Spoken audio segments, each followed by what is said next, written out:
surga mah harus orang yang suci, orang yang kotor penuh noda dan dosa nggak pantas masuk ke surga. Kalau begitu yang banyak dosa mah nggak pantas masuk ke surga. Kira-kira jawab yang kompak jujur malam hari ini, model orang kaya kita kira-kira masih pantas masuk ke surga? Pantas lagi aja.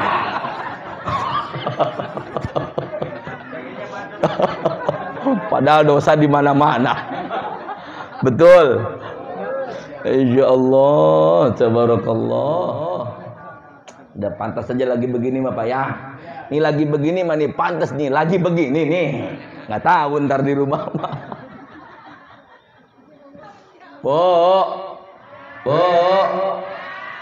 Pantas pokoknya ke surga lah. Amin. Saking hebatnya walaupun iman nyangkut dalam hati sedikit, Allah merintahkan malaikat umat Muhammad yang imannya masih ada keluarin dari neraka. Amin itu.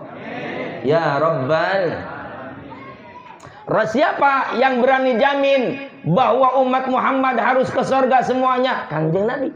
Kullu ummati yadkhulunal jannata illa man aba. Seluruh umatku kata Nabi harus masuk ke surga terkecuali illa man aba, terkecuali orang yang nolak kagak mau ke surga. Maka kita kalau ditanya pengen ke surga, jawabannya pengen aja udah pokoknya.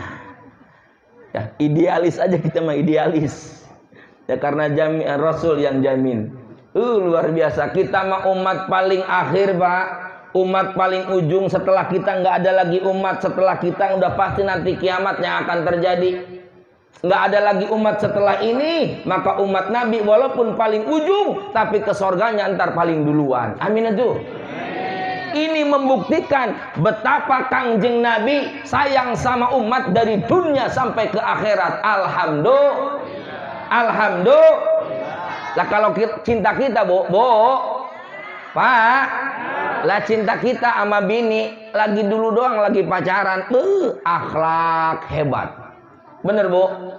Lagi pacaran nih sama bapak dulu nih dulu lagi pacaran, duduk berdua nih, ya calon laki kita datang nih ngapel, duduk berdua, nggak taunya yang ceweknya sakit perut nih.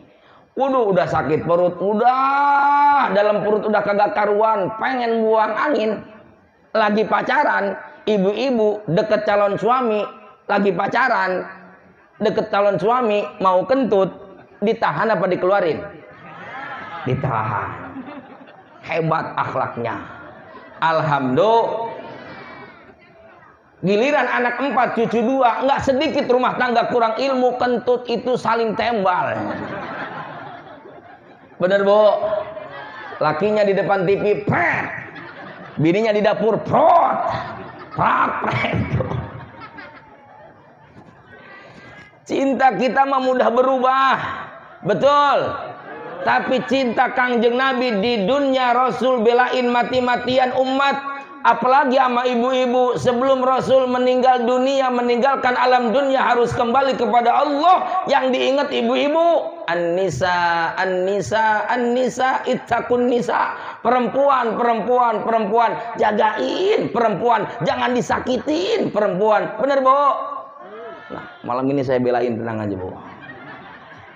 Biar kedengar sama bapak-bapak. Kalau kita mampu menjaga istri kita dengan baik, berarti kita mampu menjalankan amanahnya baginda Nabi ketika Nabi hendak dicabut nyawa oleh Allah Subhanahu wa taala sebagai wasiatnya. Betul. Berarti kalau orang ada nyakitin perempuan, orang ada yang menyia-nyiakan perempuan, sama dengan tidak menjaga amanahnya baginda Rasulullah Muhammad. Hidup ibu-ibu, hidup.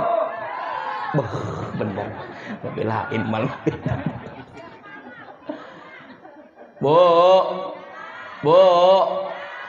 ibu-ibu mah ganjaran paling banyak di rumah aja, ganjaran tiap pojok. Amin, Bu. Bener, Bang, bukan saya nyeritain, Kangjeng Nabi nyeritain. Bu, ibu uang belum punya, nasib belum ada, belum pernah berkunjung ke Mekah, ke Baitullah, dengar orang pulang umroh sama haji, ceritanya enak ke kuping. Alhamdulillah saya mah bisa nyium Hajar Aswad, luar biasa wangi bener. Ternyata kita pun sama, dapat ganjaran Hajar Aswad walaupun tidak berangkat ke Mekah, asal kita mau nyiupin jidat laki kalau mau tidur. Bo, makanya jangan suka banding-bandingin laki sama laki kita sama laki orang, Bu ya. Nggak boleh. Laki lu mah ganteng putih, laki gua mah jelek hitam lagi. Bo, laki mah mendingan hitam. Bener, ditongkrongin di depan rumah sebulan kagak ada yang nyolek. Daripada laki ganteng putih, biasa jam 4 pulang, jam 5 belum pulang. Otak kita ngelayang kemana-mana. Nggak salah tong bapak lu mah nih. Ya pasti mampir dulu nih kemana kali ini. Bener, Bu. Bo. Laki hitam mah dipakai ibadahnya, chemistry-nya dapat, khusyuknya dapat. Bener bang. Bener, laki kita hitam nih. Kata ustaz kan kita dengar dari ustazah, kita dengar bahwa laki kita itu kalau kita nyiumin laki sama dengan nyium Hajar Aswad. Kalau laki kita hitam, Hajar itu batu, Aswad itu hitam. Laki kita pulang dari masjid 5 meter, kita nungguin di depan rumah, kita bilang Hajar Aswad gue jalan-jalan ini. Alhamdulillah. Jadi chemistry-nya dapat. Kalau putih mah kagak dapat, Bu. Kagak kebayang Hajar Aswad sama kita. Alhamdulillah. Cuma saya nitip, kalau laki kita emang kebenaran jodohnya hitam, malam sebelum tidur kasih hand body. Bener, Bu. Biar ngapa Ustaz? Biar nanti kalau kegaruk sama temennya nggak ngebul. Ntar teman kita komplain, laki lu oncom apa orang? Bu. Alhamdulillah. Kembali lagi ke masalah kita, bahwa mati akan menjemput kita. Hidup di dunia Allah hadirkan kita berbagai macam kegiatan dan aktivitas sengaja biar kita nggak bosan nungguin mati, biar kita nggak kesel nungguin mati. Maka kita yang di pabrik dikasih kerjaan, yang di rumah punya warung dikasih dagangan. Amin tuh. Punya anak, punya bini, punya keturunan, punya rumah dan lain sebagainya. Ini semua hiasan, nggak bakal ada yang kebawa. Bener apa enggak? Betul. Maka dari sekarang mendingan kita kumpulin amal ibadah, karena nanti yang ngiring kita ke alam kubur cuma 3: ahluhu, wa maluhu, wa amaluhu. Keluarga, harta, dan amal. Sayang 1000 sayang, kata baginda Nabi, 2 pulang, 1 ikut masuk ke dalam kubur. Yang 2 yang pulang mana? Ahluhu, keluarga kita. Yang dulu kita pernah berjanji sama istri kita, aku akan menemanimu menghabiskan hidupku sehidup semati. Kalau nggak percaya, belah dadaku. Hoak itu, Bu, hoak. Hoak, giliran ibu mati duluan, malah laki kagak mau nemenin dalam kubur. Bener apa enggak? Balik, Pak. Wa maluhu, harta kita balik. Kita punya mobil kita cuma sampai parkiran pemakaman. Habis kita masuk mah semuanya pada pulang, keluarga pada pulang, harta kita juga pulang. Betul. Yang abadi, kekal abadi nemenan kita di alam kubur cuma amal ibadah. Alhamdulillah. Termasuk amal ibadah yang malam hari ini, demi Allah saya berani menyampaikan amal yang hari ini yang nanti akan membuat bahagia kita di alam barzah. Amin. Ya Rabbal. Ini Bu, nih sekarang kita dapat minuman dari Bapak Ayur Rahim, Ibu Titi. Ini minuman yang kita minum, minuman yang paling halal yang pernah Allah hadirkan di alam dunia. Amin itu. Ini Pak, min haitsu la yahtasib, dari arah yang tidak disangka-sangka. Orang ngaji ma yarfa'illahu alladzina amanu minkum walladzina utul ilma darajat. Allah akan lebihkan beberapa derajat daripada orang-orang yang lainnya. Rizkinya min haitsu la yahtasib. Kalau di rumah kira-kira nih kalau di rumah nih nemu jeruk apa enggak kita? Yang tadi beli mah nemu, yang tadi nggak beli mah nggak bakal nemu. Bener. Ada makanan di hadapan kita, ini semuanya adalah anugerah dari Allah. Makanan yang kita makan adalah makanan yang paling halal yang pernah Allah hadirkan ke alam dunia, karena bukan hasil nipu, betul. Bukan hasil korupsi, betul. Tapi ini murni adalah rezeki dari Allah yang halal, yang ketika kita makan, demi Allah, jeruk yang kita makan akan jadi saksi nanti di hadapan Allah Subhanahu wa taala. Amin. Bahkan mungkin bisa jadi ini jeruk nanti ketika kita mau masuk ke neraka, ternyata hadirnya di tempat ini kita ikhlas sehingga makan jeruk yang paling ikhlas, sehingga jeruk nanti akan ke bawah nanti di hadapan Allah. Bahkan tidak menutup kemungkinan ini jeruk nanti akan nongkrong di pintu neraka. Amin aja. Begitu kita mau ke neraka, kata jeruk, "Wait, mau kemana?" Ke neraka. "Jangan." Lah emang kenapa? Ingat nggak sama saya? Ya ingat lalu jeruk. Iya, jeruk yang di mana? Mana ya? Nih, jeruk nih yang di Pak Airohim nih. Yang dulu hadir, ikhlas hadirnya. Emang pengen ikut pengajian, ngedoain almarhum, emang pengen.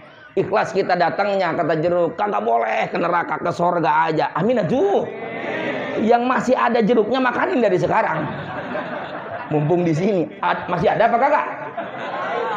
Kalau kagak ada nasi berarti udah.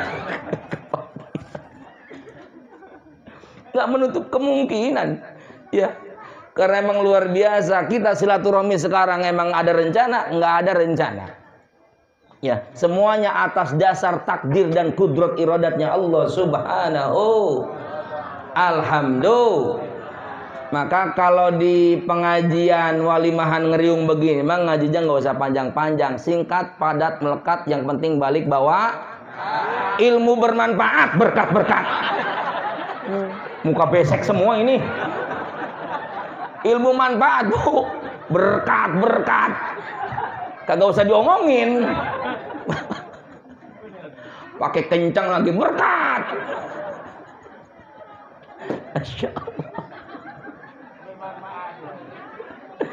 Ilmu yang bukan berkat. Masa begini berkat, ilmu bermanfaat. Alhamdulillah. Alhamdulillah. Sayang 1000 sayang, ternyata yang 2 pulang yang nanti nemenin kita di alam kubur mah cuma amal ibadah. Alhamdulillah. Ini perumahan apa namanya? Oh, perumahan Taman Cikande, luar biasa. Ini Allah Subhanahu wa taala sedang memberikan penghargaan kepada kita. Fansanna sunnatan hasanatan falahu ajruha wa ajru man amila biha. Siapa orang yang melaksanakan sunnah kebaikan, ini sunnah kebaikan namanya, Pak. Ini kebaikan yang sedang kita laksanakan. Falahu ajruha, yang paling banyak ganjarannya malam hari ini adalah keluarga besar Bapak Airohim. Amin. Karena kalau setiap kita seorangnya dihapus 70 dosa, maka setiap yang hadir dikali 70, maka itu akan menghapus dosanya keluarga besar Ibu Titi. Amin. Termasuk luar biasa almarhum yang pada hari ini kita haulkan. Ya, 2 almarhum yang kita haulkan pada malam hari ini. Saya lupa namanya, udah disebutin tadi ya. Ya, mudah-mudahan Allah Subhanahu wa taala lapangkan kuburnya. Dan sudah pasti ini contoh buat kita, Pak. Bang. Kita ngerasa hidup di alam dunia enggak begitu lahir dengan sendirinya, tapi ada wasilah yang menyebabkan kita lahir ke alam dunia. Ada ibu ama bapak kita, betul apa enggak? Betul. Nih ada hukum sebab akibat. Nih kita nih akibat nih, akibat dari apa, Kiai? Akibat dari ibu dan bapak kita. Benar. Akibat dari ibu dan bapak kita malam-malam matiin lampu. Oh, nggak dimatiin. Lah kagak bakal nyasar ini, Bu, padahal mah ada tempatnya di sono. Takut hitam, Kiai katanya ahwak itu mah. Ya kalau emang turunannya hitam mah mau dipakai neon 100 watt juga hitam aja keluarnya. Emak hitam, bapak hitam, ya anak lutung berarti. Bener, Bu. Kagak ngaruh. Masya Allah. Ini Bapak Airohim dan Ibu Titi sedang ngajarin kepada kita karena dia mau mengamalkan apa yang disampaikan Kangjeng Rasul. Nih Pak, bawa baik-baik ke rumah. Kewajiban seorang anak ketika ibu bapaknya masih ada, wajib hormat, patuh, tunduk sama perintah ibu dan bapak kita. Betul? Nggak bisa dipungkiri. Maka ketika ada anak orang tua sakit, maka kewajiban seorang anak jengukin emaknya, kemudian kalau dia mampu ajak berobat biar jadi sembuh lagi. Betul? Ini kewajiban anak nih. Walaupun kita sadar kasih ibu sama bapak sepanjang masa, tapi kasih anak mah sepanjang gantar. Bener, Bu? Ibu sama bapak punya anak 8, bisa disekolahin, bisa kasih makan, bahkan bisa sampai dinikahin. Tapi tidak sedikit di kampung-kampung, tidak sedikit di tengah-tengah masyarakat, ada anak 8 ngurusin ibu 1 yang sakit, kadang-kadang kagak becus. Betul? Emaknya sakit nih, tolong emak sakit sama yang gede. Kata yang gede, mak baru datang kerja nih, capek nih, sama anak yang kedua aja ya. Anak yang kedua, mak kagak punya duit, habis buat setoran motor. Sama anak ketiga aja rada kaya dia mah. Emak kita kayak bola bekel, dilempar ke sana kemari. Betul apa enggak? Maka pantas kata entong di sekolahan, kasih ibu kepada beta tak terhingga sepanjang masa, hanya memberi. Nih hebat nih tauhidnya ini. Hanya memberi. Terusin Pak. Tak harap bagai sang surya. Pinter anak TK ini.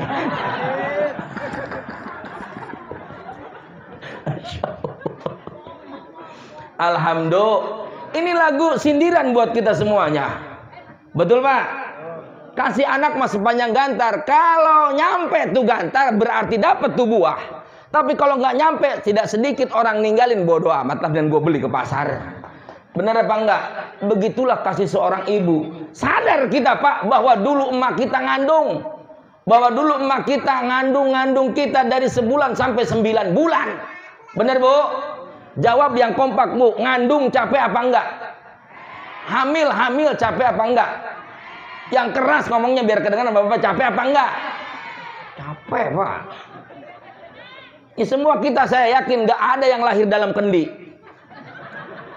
Semuanya dari rahim emak. Bener. Dari rahim ibu. Itu ngelahirin antara hidup dan mati. Betul. Nggak kebayang sama kita. Ya. Nggak kebayang sama kita ngelahirin tuh capek, sakit, pinggang panas. Bidan sama madukun cuma bisa nyuruh doang. Tarik nafas dari hidung Bu. Kemudian apa namanya? Apa kalau bahasa Indonesia apa? Ngahejen tuh apa ngahejen? Ngeden oh ya ngeden. Aing ngomong ngahejen tadi. Ngeden. Bidan cuma bisa nyuruh tarik nafas dari hidung yang panjang, ngeden Bu.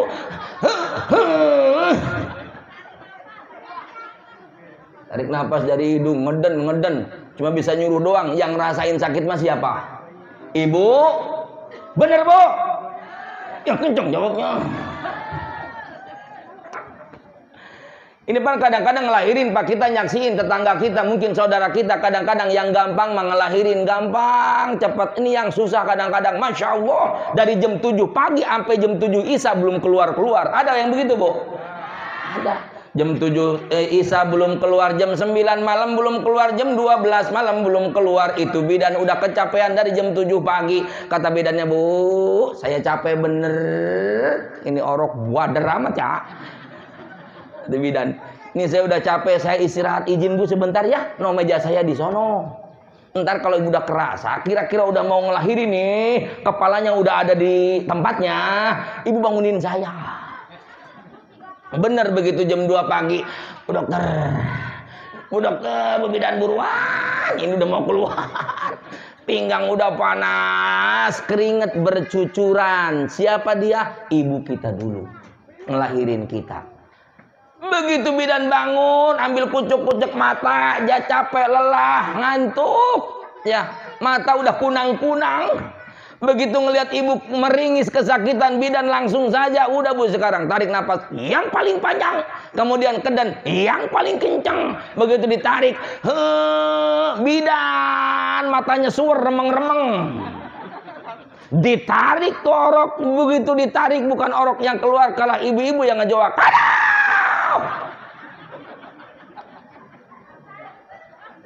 Kata emaknya, oroknya mana? Nggak tahu Bu, ini nggak ada.